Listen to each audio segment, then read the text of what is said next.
আলিফ, ব্যাগটা একটু রাখ তো, আমি আসতেছি।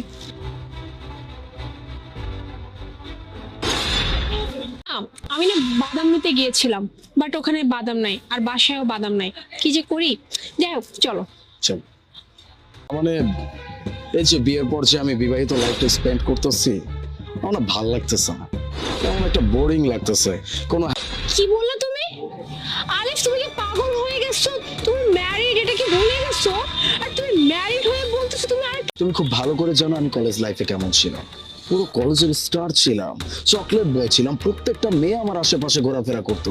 আর এখন তোমাকে যেদিন আমি বিয়ে করছি তারপর থেকে আমার লাইফে কিচ্ছু নাই, ফান নাই, হ্যাপিনেস নাই, ফ্যান্টাসি নাই, মানে জাস্ট বোরিং। আমি আমি আমি জাস্ট লিড করতে পারতেছি না, আমি এই জন্যই বলছি। আর দেখো, আমি শুধুমাত্র আমার জন্য বলতেছি না, তুমিও করো না, তুমিও কারোর সাথে অ্যাফেয়ার করো, আমিও এক্সট্রা ম্যারিটাল অ্যাফেয়ার তো সবাই চালাইতেছে, এখানে সমস্যা কোথায়? তুমি তোমার মতো ভালো থাকলা, আমি আমার মতো ভালো থাকলাম, ফান, ফ্যান্টাসি, হ্যাপিনেস, এভরিথিং। কে কথা বলতেছো? হ্যাঁ, তুমি তোমার ওয়াইফকে বলতেছো যে তোমার ওয়াইফ আর বাইরে একটা অ্যাফেয়ার করো, আর তুমি নিজেও একটা অ্যাফেয়ার করবে। আমরা দুজনে একটা সমান ভাবে। আর কখনো এই ধরনের কোনো কথা বলবে না। কোন দেশে কি হয় না হয়, বাংলাদেশে কি হয় না সেটা আমার দেখার বিষয় না। বাট তুমি আজকের পর থেকে আমার সাথে জায়গায় এমন হচ্ছে, তুমি তোমার জায়গায় ভালো থাকবে, আমি আমার জায়গায় ভালো থাকবো।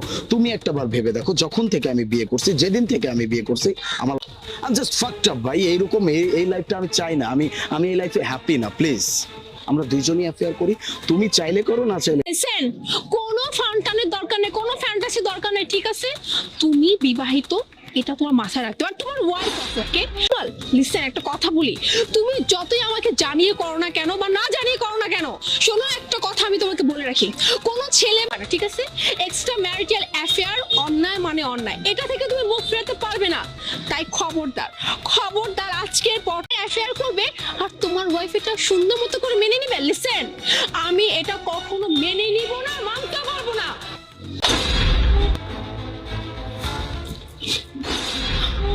আলিফ, আলিফ, তুমি এটা কখনো স্বীকার করবা না, তুমি মিথ্যা কথা বলবা, এই জন্যই আমি এটা দেখাইছি। আর এত সব কথা শুধুমাত্র এটার জন্য বলছি। কেন করতে অপেক্ষা করে আমি তোমাকে বিয়ে করছি, ইভেন আমার ফ্যামিলির এগেইনস্টে গিয়ে আমি তোমাকে বিয়ে করছি। আমি তোমার সাথে সংসার করতেছি, আমি জব করতেছি, আমি পরিশ্রম করতে। বিশ্বাস করো আমার কথা, আমি সত্যি জানি না এটা কোত্থেকে আসলো, কিভাবে আসলো, আমি জানি না। বিশ্বাস করো না আমার কথা। ইচ্ছা, তোমাকে আমি জব করতে দিছি, মাত্র কয়দিন হয়েছে তুমি জবে গেছো, কাদের সাথে ওঠা বসা করো তুমি? জবে যাইতে না যাইতে কার সাথে না কার সাথে অ্যাফেয়ার চালাইতেছো। লাউড স্পিকার দাও। দিচ্ছি।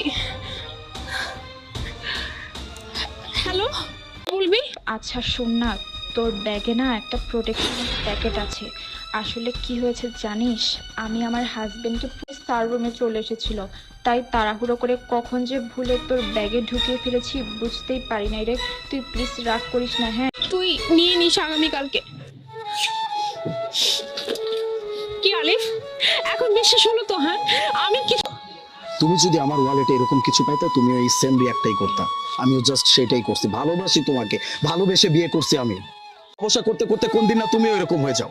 আমার এসবের দরকার নাই, পরিশ্রম আমি করব, জব আমি করব, টাকা পয়সা আমি ইনকাম করব, সংসারও আমি চালাবো, তোমার কোনো জব